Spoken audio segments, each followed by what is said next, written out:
Hello, everybody, and welcome to another edition of the Best of Pedalshift. On this edition, we go all the way back to September 24th, 2020 for Pedalshift Project 219, Rebel Without a Car. This is a chat with Mary McGowan, who is fabulous. You need to follow Mary at Rebel Without a Car on Instagram. Mary is awesome, and I hope to have her back on the show in the near future. Hope you enjoy. Today's episode is an absolute delight. I'm so happy to be sharing an interview that I had with Mary McGowan from Rebel Without a Car. And I'm just going to let the interview speak for itself. So let me just introduce her real quick. Mary McGowan is the Rebel Without a Car. She's a Delaware native, now in South Carolina, who went from bike commuter to bike tourist and has discovered a ton of adventure along the way. I want to mention here at the top also, as a quick sidebar, that our audio gets a little garbled here and there because, COVID, I guess. I don't know. But there's a really fun conversation in this. So stick with it and you'll be rewarded like one of those long climbs that pay off with a view at the end.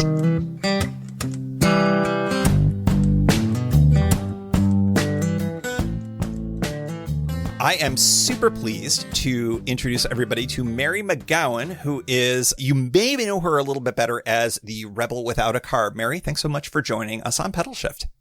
Oh, thanks for having me. I actually have been a listener for a while, and when I was just getting into the camping side of things a few years ago, I learned a lot from your blog and your podcast. So it's cool to be on now.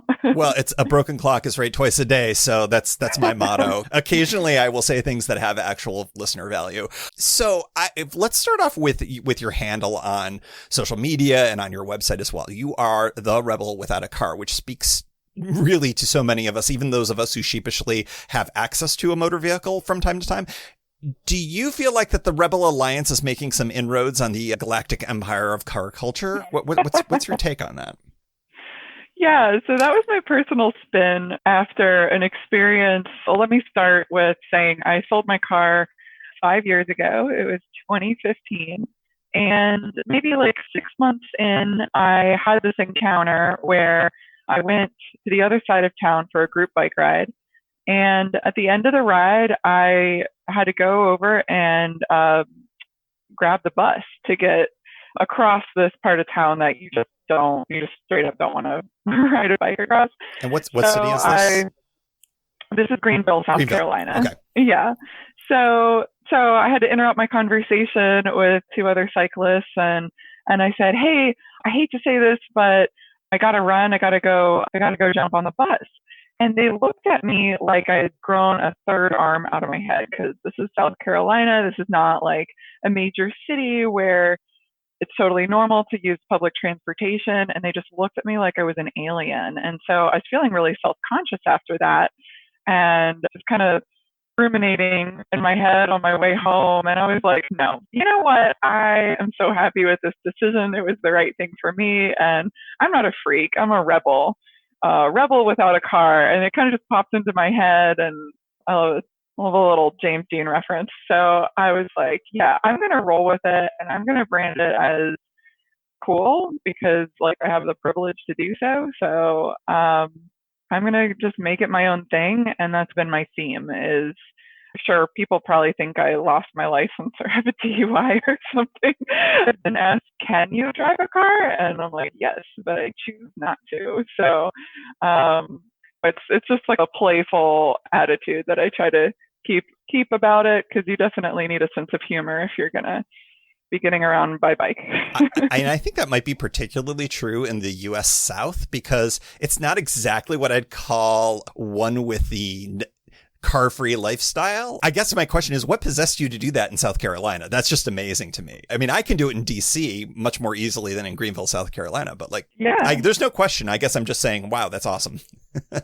Yeah. So, I mean, I grew up in Delaware. So I grew up like near a bunch of cities where I was exposed to a lot of things that someone who hasn't been to a major city maybe hadn't been around or exposed to. So I saw like a lot of different infrastructure. I really think that exposure and what you what you perceive around you has a huge influence on it. And then the major game changer was when I studied abroad in Vienna, Austria in college. I basically was cheap. I've always been kind of cheap. My parents made me pay for everything, including like gas and things like that. So, of course, studying abroad, I didn't have a car, and I was using this fabulous public transit to get around. And I just saw people biking around and was like, well, that seems doable and cheap. So I went to a pawn shop and I bought a bike that I'm sure was the wrong size, that I didn't really know how to ride because I hadn't ridden like a city commuter, like an adult bike, a grown up bike in a grown up way ever. So I just jumped into the deep end and was very quickly just in love with how I could get around faster and definitely cheaply. I sold the bike back at the end, so I think I spent 20 euros overall on the whole thing instead of hundreds on transit. Solid rental. And yeah, exactly.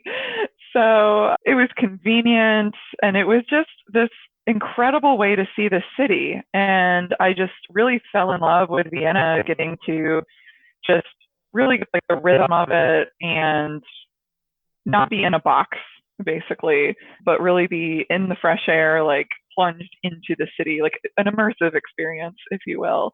So I came home and was like immediately missing it. I actually bought a car when I came home because it was just the thing that was expected. It was a thing you're supposed to do. And everyone was like, well, you have to buy one.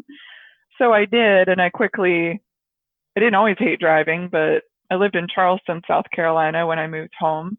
And you'll learn to hate driving there pretty quickly. It's an especially horrid place. It's a strong sell for Charleston, South Charleston's Carolina. really nice, but yeah, I can imagine. I mean, having driven in Charleston for a minute, I can understand why you would say that. Yeah. Yes. If you don't live downtown, it's really, really difficult to get around except in a car. So I felt forced into that. And when you don't have choices, or when you have choices and then they're taken away, I think it's especially like in your face and startling. So I stumbled across this blog of this girl who lived downtown, and she definitely inspired me. Her blog was High Heels and Two Wheels. And I think she's not really an active blogger in that sense, but her archive, you can still find all of her old posts, I'm pretty sure. And it was inspiring to me as like a younger 20-something to see someone who chose to not have a car and was just riding around in like heels and dresses and just looking super cute and just making it her own thing. So that definitely, again, it's like something else I was exposed to. If I hadn't seen that, it might not have occurred to me that it was possible.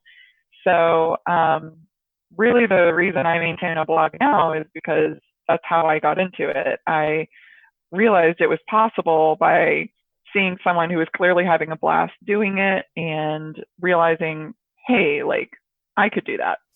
So yeah, it's nice to see examples of non-racing bike culture and being able to integrate that into your life. I love that. That's what this show's about. You don't hear me talking about the Tour de France very much, but I do talk about bike touring. Yeah. That's what we call in the biz a pivot, a segue, if you will.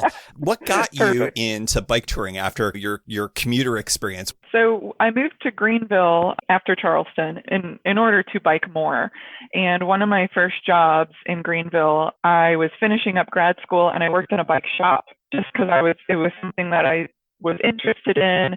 And I mean, that kind of threw me into the deep end again. So I learned so much more than I ever would have if I hadn't worked in a bike shop. So if anyone ever wants to really, really get a wonderful education, get like a summer job at a local shop or something, because you just learn so much firsthand. And the people that you meet in the industry just really, for me, it certainly broadened my horizons a ton. So, and sometimes it was just people just walking into the shop randomly off the street and telling their story. So I met a couple who were looking for like a warm showers or something. And they stopped into the bike shop and we asked them like, oh, like, where are you riding to today? And they're like, well, we started in like Florida or wherever on the East Coast they had started, and we're going to California, and we were like, wait, what? So we're not on a major adventure cycling route or anything in Greenville, so we certainly we get people passing through, but they're under the radar, and there's not nearly as many as you might find in like Missoula. So again, just that exposure, just that meeting, that chance encounter really sparked my interest, and I started to think about different rides that I could do, and just kept pushing like the boundaries, because I was only doing like 5 and 10 mile rides on like a 40-pound townie.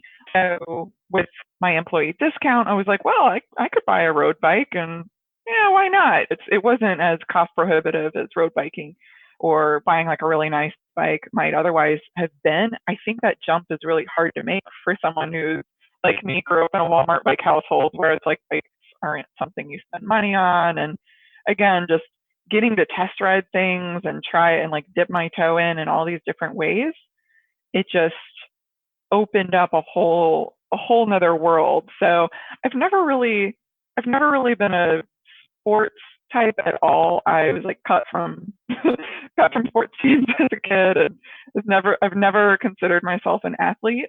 I just fell in love with biking as a transportation option, really, as a way of like experiencing the world around me, and not as a crossing the finish line first kind of way, but how far can I go kind of way. So South Carolina has a 3-day ride across the state for Alzheimer's called the Ride to Remember.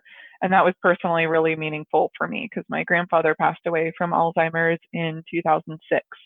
So in 2016, on the 10-year anniversary of his death, I completed the Ride to Remember. And it was just such like an emotional experience, realizing that like I was just part of this bigger cause, and it was something that I had envisioned and seen other people doing. And so the moment that I realized it was just a super powerful moment, and I just got addicted to that feeling of like, holy cow, I just did this, and like, what else could I do? Because I never thought I could ride.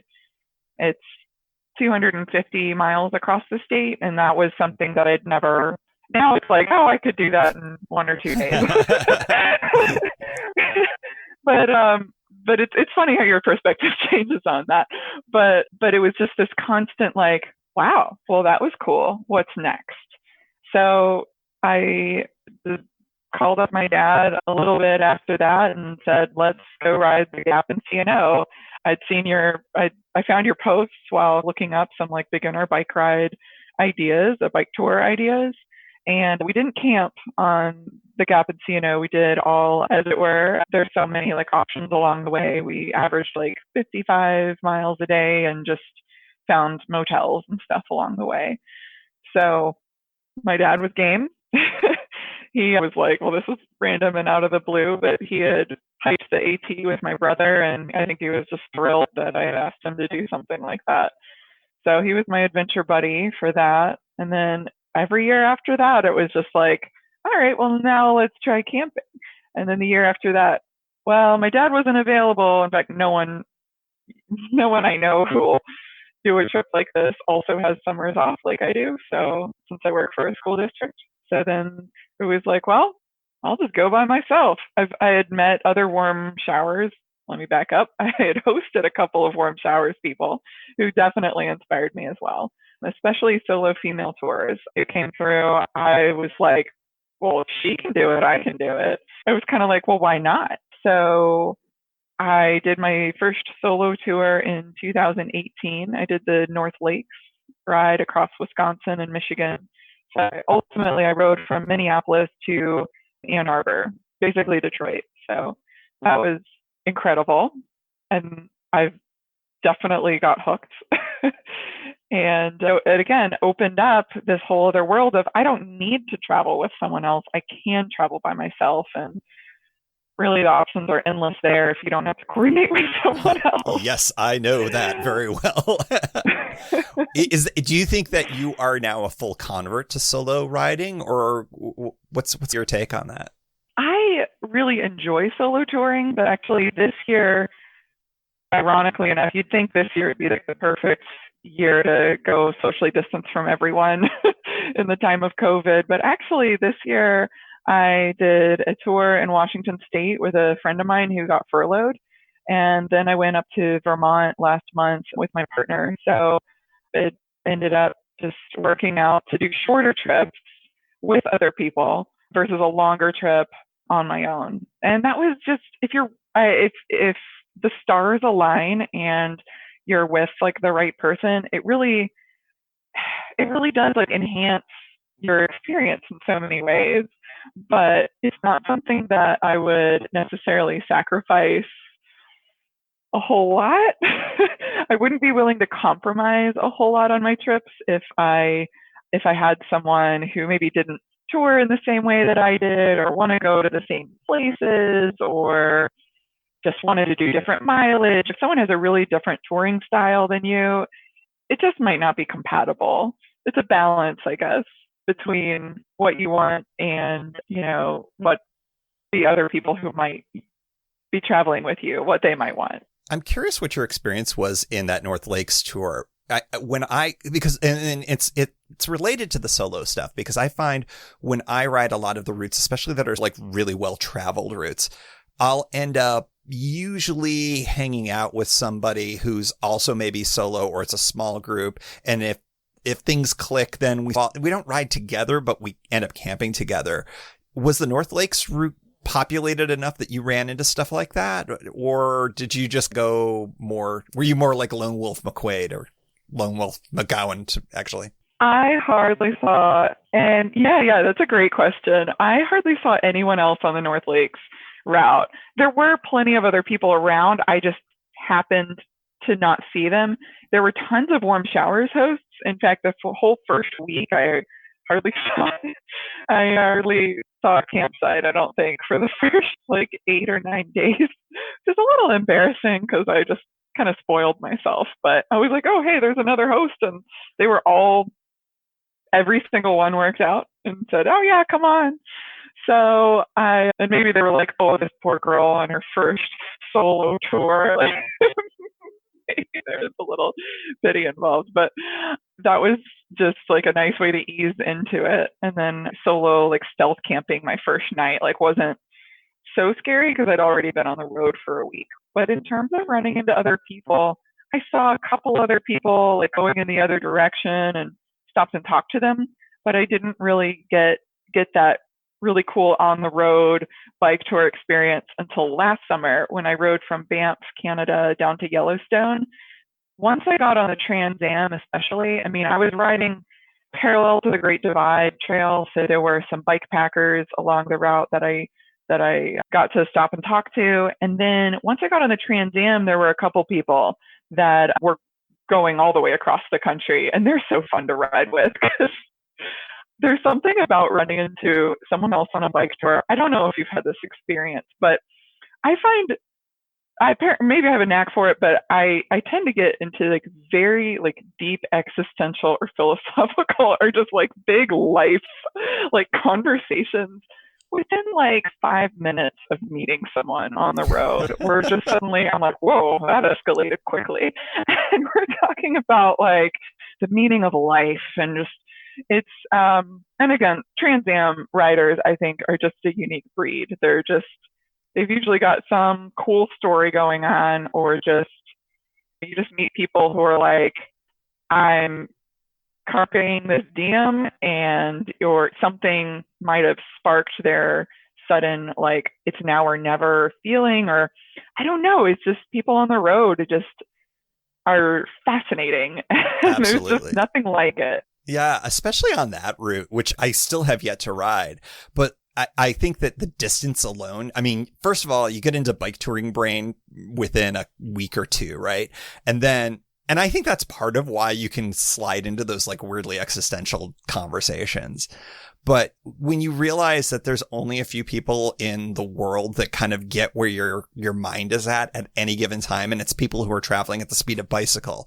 And then when you're talking to people at stores or whatever, and they're just like, how much does your bike weigh? And the usual questions, that it's just like this weird juxtaposition. And then the real mind fuck is when you get back, right? And it's just like you have to transition back into reality after a long ride like that. It's It's bananas. Yes.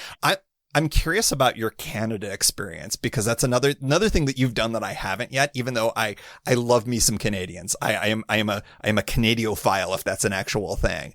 What was your experience riding in Canada? And is poutine actually where you were is not a big poutine area of Canada, but if it was there. Oh, they have it. Oh, see, I knew it would be. I mean, if there is a more perfect bike touring food than poutine, I don't know what it is, but it is. Yes. I had some fantastic, I had a vegetarian version. Actually, gosh, where was that? That was in Washington State. I mean, my phone thought I was in Canada at one point because I got near the border, and my phone started like buzzing saying I was gonna like hit international fees, and I was like, well, that's funny because the border is closed, but so I know I didn't cross it. Anyway, yes, it really is just like the best thing ever. The version that I had was, it's just going to sound really weird, but it was an Indian curry version with sweet potato fries and like the cheddar cheese, and then just like this curry instead of a gravy. And I mean, my mouth is watering just thinking about it. I'm still thinking about that meal because it was so satisfying. I don't think you could pack more calories onto a plate. It was fantastic. So, okay, that was a tangent about. I said poutine, and it distracted you. Trust me, I'm the same way.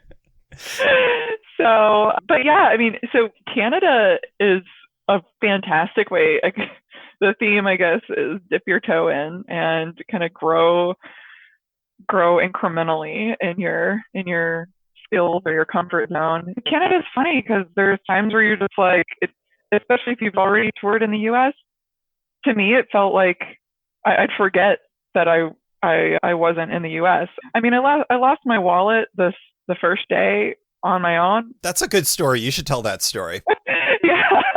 Yeah. So I still don't know exactly how I did it. I managed this, but from my best guess is that I stopped the first day. I was going over a pass in the Kootenays. So if you look at Banff, there's a nice little hop over Kootenay Pass, over the Continental Divide, and you do a ton of climbing, and then you just bomb down this incredible descent into Radium Hot Springs, I think it is. So it was summer, and I had to stop for water. And apparently when I stopped for water, I grabbed my wallet off my bike to not leave it outside. And I must have put it in my pocket, and it dropped somewhere inside. I think I sat down and waited for them to fill my bottle because they were just being super nice to me. And I think that my wallet got stuck in the cushion of the little couch that I was sitting and just hanging out on for like 5 minutes top. And I got it about in the mail 6 months later. Wow. Back home. So thank you, Canada. That's the most Canadian thing ever, reuniting you with your wallet like that 6 months later. Yeah, and it really, it's this wallet right here. I know it's a podcast, but here it is for your enjoyment. For you audio folks, she's holding up a wallet. And yeah, I did have a feeling. I was like, it wasn't stolen. It just wasn't stolen. You're not around a ton of people. And I was like, it might have been eaten by a mountain goat, but it was not stolen. So I realized, that happened day one on my kind of delirious climbing, I am really hot and tired moment. But it didn't register until day two because I stealth camped my first night. There's tons of crown land in Canada, so that's apparently pretty easy, which I didn't know going in. I just was like, I'll figure it out. This is my new motto. But you know what's funny about the crown land thing is that technically it's supposed to be for Canadian citizens only. So like as Americans, we're not doing it right. Yeah, but I mean, can you imagine them actually like what Mountie's gonna bust you? Yeah, I mean, come on. Like yes, that is a good thing to point out. Just FYI. Again, lawyer, right? Ruining everything. Oh, but it's I mean, the fine print might get you. So I realized like the next morning I was packing everything onto my bike, and I was like, well, I like to do a little check. I've got, if I bring my GoPro or my passport, all the important stuff. Thankfully, thank goodness, I had my passport. That was like tucked deep away. And I actually had an extra credit card and an extra driver's license tucked away, because those are what I usually do road rides with. If I'm doing like a group ride with friends back home, I just ride with this kind of essentials wallet. So that was there, but not my main wallet. And that's when I started to slightly panic. It was not pretty. Day 2 was like a lot of swearing at myself and a little bit of crying. I realized, I was like, I went 80 miles my first day. I'm like, well, I can't backtrack. I had my schedule. I don't plan everything out, but I have a general idea of how many miles I need to cover to get to my flight of the other end of my A to B ride. So it was kind of like, well, sally forth. And I did have a credit card, but Discover isn't accepted in Canada. So it was this really weird feeling of, suddenly I did feel like I was in a foreign country. Suddenly I was like, does anyone have Venmo? And no one did, by the way. No one in Canada has Venmo or PayPal or Cash App or any of the things. I might as well have been like asking this in like Zimbabwe. It was hopeless to try to ask that. I went into a bike shop and was like, I was like, hey, I just wanted to get like a spare tube and just some stuff so I would feel like more comfortable. It's kind of like if I'm carrying a bunch of food and an extra tube or something, I was like, this is going to make me feel better about this shit situation. They couldn't figure out what I was talking about. They were like, well, have your bank wire us. And I was like, that's not going to work. So there was like a lot of like time and energy spent in like this super like stressful situation. And then that was day 2. And then by day 3, I was like, you know what? It's fine. It's all fine. It's all good. Day 3 was the day after I calmed down, was when people started just handing me money, which is embarrassing to say now, but like the most serendipitous things started happening. I think I pulled over to take a picture of like a lake, and I started talking to this amazingly sweet little old man who was asking me, he was like, I saw you way back there and now you're here and you must be going on this like big trip because you've got all this stuff. And that was the first time I'd said out loud that I lost my wallet. So I did get like a little emotional, and I was mortified, but he was like, oh, here. And he put $50 in my hand. I was like, no, I am fine. I do not need this. I am fine.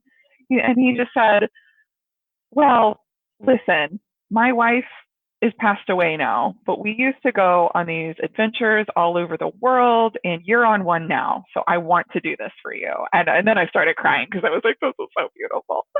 And it's just one of those things that, and actually on my last trip, I got to pay it forward to someone else, and they were like, oh my gosh, no. And it was like, no, this is just how the world works. Like, well, that was the thing. Didn't you save that actual cash that he gave you, and you with the intent of doing that? That's what you wrote in your blog post. Yeah, I actually had it. And then right after I wrote that blog post, I ran into someone who was stranded in Washington State. She was not a bike tour, but she was in a car trying to get home with her kids, and the gas station was closed and wasn't taking her card.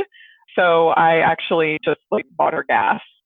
So, and she was like, oh, like, I just need a little bit. I was like, no, I've been in the direction that you're coming in, and there are no gas stations. So you're going to need this to get over Mount Rainier. So it really worked out. I know exactly where that is. Yes, definitely a full tank. Yeah. I was like, nope, you're going to fill up your tank right now. And it was fun. And then I saw that it was $50, and I was like, this was meant to be. So that was meant to be. Yeah. That's amazing. I want to talk more about your ride this year, because you had 2 companions. You had your partner, which is always interesting because I've never ridden with my partner. Yeah. And so there's things with that, I'm sure. But your other partner was one we've all been riding with, and that's the COVID. I'm curious, did the coronavirus and all of that, did that impact? I'm sure it impacted your ride. I'm curious about that. But did it impact where you chose to ride? Or were you always like focused on Vermont? Talk a little bit more about that, which is a terrible way to ask a question. Talk about X, but Talk here I am. about this. Well, I'm Talk good about with X. that. I can talk about anything. So I was originally supposed to go to Alaska this summer. I actually got an award from Adventure Cycling, and so I've been waiting for this for like over a year, and then COVID hit. So I do still hope to do, it's the Golden Circle Tour in Alaska. If you look it up, it looks amazing. It starts in Juneau and it goes on this loop, but you actually cross over into Canada and then back into Alaska. So I was going to do that loop, and then my partner was going to join me, and we were going to ride from Juneau up to Anchorage, which is about 1,000 miles. So I was going to just do all of the things this summer. And on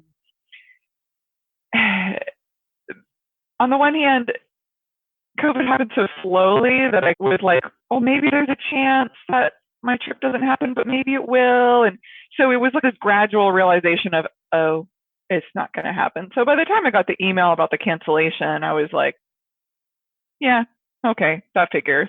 And I actually hadn't bought my flight. So I had time to process it. But sometimes trips are percolating on the back burner. That was the case with Vermont. My partner's family lived up in Massachusetts. So I had said early on, I was like, well, if things get really bad, at least we could do like a road trip and, do something we wouldn't normally do otherwise because it's closer to home. Like it's not like this big, exciting bucket list item, but it's still a really amazing time and something that this is the year of things I wouldn't normally do. So I've gotten to do a lot of like trips, like little overnights closer to home, and just being stuck at home has been its own experience. Like I don't wish that we had COVID, but without it, I wouldn't have done these other things. My friend wouldn't have gotten furloughed. And I think she told me like June 1st-ish, she was saying, hey, so I really want to do this loop and we could just fly to Seattle. And we were looking at a couple. There's one there, maybe Oregon or maybe Idaho, but somewhere in that kind of corner of the U.S. She loves it out west. I mean, I do too, but I would not have picked Seattle without her. I was like, that is insane. Why would Seattle was the original hotspot. So back in June, it was like, why would you go there? And I had to get over. It took me like a minute to get over that. We looked at all these options and flights, and ultimately we found a direct flight. And then when I started looking at the logistics of getting out of the airport, I was like, okay, well, besides the flight out there, we're not spending time in the city. The state parks were just starting to open. So that also told us, okay, so there is camping. Everyone once we got there, no one guessed that we were from the East Coast because I think no one thought anyone would be nuts enough to do what we did. And I mean, I'll just be honest. I mean, I feel and felt super self-conscious about this trip because I don't want to go and say like, oh, everybody should do this, because maybe not. Like, I really would recommend trips close from home. Again, the stars just aligned and it happened to work out for us.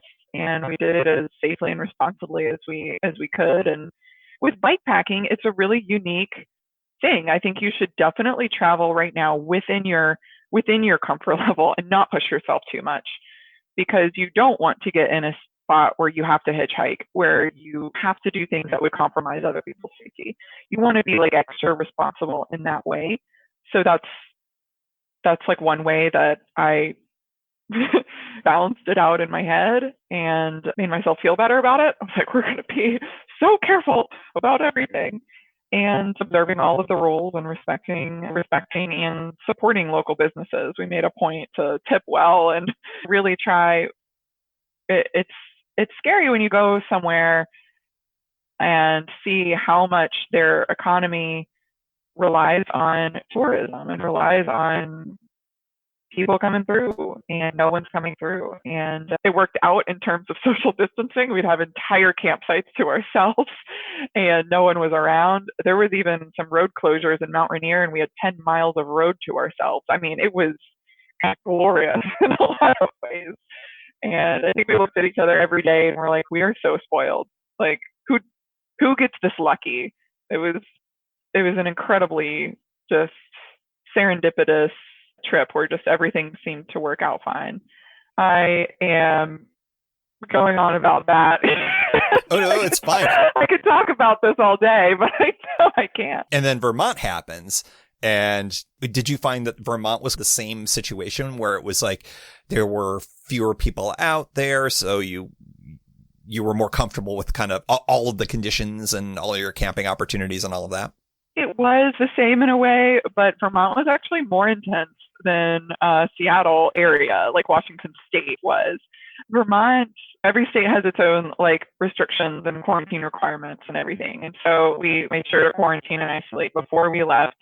We actually decided not to get a COVID test. It's like this weird kind of grappling with what is the most ethical and like right thing to do, because we wanted to have a negative test, but then when we started looking at the availability, we felt that getting tested meant when we don't have any symptoms or any reason to think that we might have COVID, because we had been at home and not, Mike worked from home and I was on break, so I was just working on the house. So without any reason to think that we were sick or could be carriers, we looked at it and thought, gosh, we would be taking a test probably from someone who needs it, or slowing down test results for someone who really needs. That's like the way that we felt about it when we left. So we decided not to get a COVID test before we left for that reason. And again, traveled like straight there, minimized all contact with other people. But a hurricane came through while we were there, and like right in the middle of a 4-day like high mileage boom boom boom loop. So we had to cut, and it was a loop, so we could cut mileage out, and instead of like 90 miles we did like 30. And Mike actually knew some people from like that he hasn't seen in a decade, but he had some friends in Vermont, and we were able to camp in their yard, because it was that or going back into the woods. And I was like, listen, if they're calling for 45, 47 mile per hour gusts of wind, I am not going back in the woods. So I felt a lot safer just being in someone's yard in a tent without being surrounded by trees that could fall over. Yeah, with no widowmakers above you ready to drop their maple syrup laden limbs on you. Literally. That was actually a really cool thing, like biking around all the maple syrup taps or whatever they're called. So yeah, so that was an interesting experience, because we actually did call a local hotel at one point. We were like, oh, this storm looks really bad. It's going to blow through in like half a day. Like it's going to be gone by 9 p.m. But we were like inside and we're like, okay, we don't really know like what the best thing is to do. So we called, and even though we had quarantined and everything, they weren't allowed to rent a room, give us a room for the night to anyone who wasn't from like an approved county, which is basically like the county that you're in. Like it was extremely restrictive. And so even though we'd been inside the state for a week and all of these things, they could not, like basically you had to have an ID with a certain zip code on it. So that was a sobering realization. And that kind of goes back to what I said about like going within your comfort zone. I had already been on bike tours, so I was comfortable saying, I think that part of recreating responsibly right now, if you've seen that recreate responsibly hashtag, I think it's just really important to be realistic about your abilities and what you're willing to risk, because I think that part of it is accepting the risk and accepting that you might be out there. And personally for me, I'm like, no, I'm not calling someone to bail me out. I did this. I got myself into this situation, so I need to be the one to get me out. Like barring something truly life-threatening, I'm just going to hunker down and be super uncomfortable for a little while. So it was a damp ride, but we got through it. We figured it out. Things came together. And then the rain ended, and then everything was cool. Yes. Yeah, the rain passed right through. It wasn't like a depression or something that would like really really have gotten interesting if we hadn't been able to get out of the rain. So you're going back to school now. So, your big chunk of time off is done, but do you have any plans for any fall touring, or is this, are you taking it like the rest of us, sort of like don't look ahead more than a day or two because COVID? Yeah. And my answer to that is yes. Yes to all of it. I am hoping to do some more gravel riding, probably more regional. There's some riding in Tennessee that Mike and I want to do, and there's a gravel loop in Arkansas that if I could figure out a way to take like a week somehow, that's really hard to do in the school year. But if I were to use all of my time for the school year up and just really carpe diem, we might go on a wild hair and go out and do that. I think it's on the adventure cycling maps. It's Arkansas. Is it the Hot Springs route? Am I?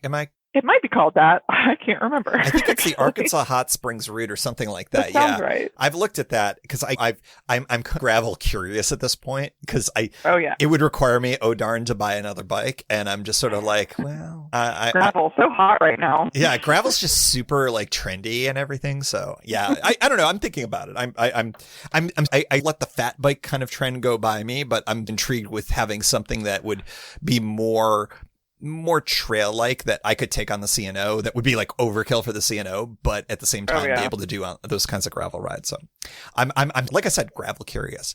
Well, thank you, Mary, for all of your stories, everything. You're a real inspiration because you've done a whole bunch of things that I haven't done. I'm sure a whole bunch of listeners haven't done. So thanks so much for sharing all of that. Any kind of like last thoughts that you'd like to share with the listening audience here on the program? Just that I really try to assure people that I don't know what I'm doing. I've just figured it out as I go, and it's so worth it. And all of these touring experiences have really given me a lot better sense of what I am capable of. But at the same time, I'm just not as afraid anymore of the things that I just don't know. It's just something that I haven't learned yet. So I've been getting some of my friends into biking like during this COVID thing. There are a lot of people in my life that are like texting me, and it's amazing. They're coworkers and neighbors just saying, I think I want to get a bike. Where should I start? Of course, it's really hard to find a bike right now, but I was just going to say, we're making it happen. I've like weaseled a couple bikes that I know aren't getting used, and I'm like the bike dealer. It's kind of like a drug dealer, but legal. Except with so I'm just like, oh, I got one. What's your size? How many grams? If you're a road biker, that's a funny joke. Anyway, so all that to say, every time I get someone on a bike, they look at me and they're like, well, this is fun, but I'm not going to be like you. Don't expect me to like do all these crazy things. And I'm like, okay, well, I never thought I'd be doing these crazy things, so you just wait and see. But also, I'm just still trying to figure out how to like, the last thing I want to do is be intimidating. I want to be accessible, and I want to assure people that what I do might seem like totally crazy and insane, but like I mentioned before, was never an athlete, was never particularly outdoorsy. I was a very bookish kid and still am, but there's just this little kind of what if question inside of me, and I'm a big proponent of going after that what if, seeing where it takes you. That's awesome. You can read more about the very intimidating Mary McGowan over at rebelwithoutacar.com. Also, her Instagram feed is super, super dope. You should check that all out as well. That is Rebel Without a Car. Mary, thanks so much for joining us on Pedalshift. Oh, it was a blast. Thank you.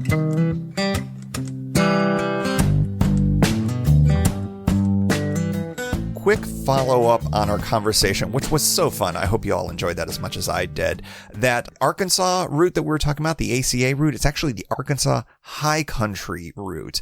And the funny thing was that I was double checking that as I was putting the show together, and I noticed on the Adventure Cycling page that old friend of the show, James Rosenberg, former Beginner Series guest, is actually featured in a video on the front page there, which reminds me bear with me here. There's a whole bunch of stuff coming out of all of this.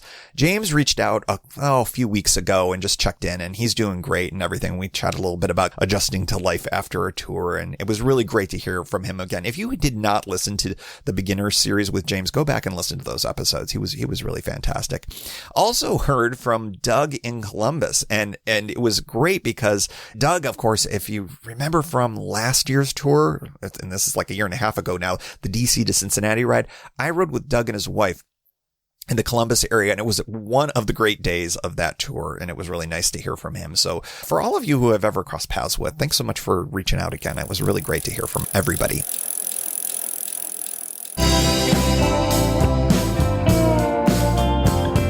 Thank you for joining. You can find Pedalshift at pedalshift.net for more great bicycle touring content.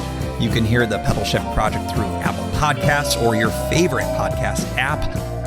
Opening music courtesy of Jason Kent off his self-titled album. The track is called America.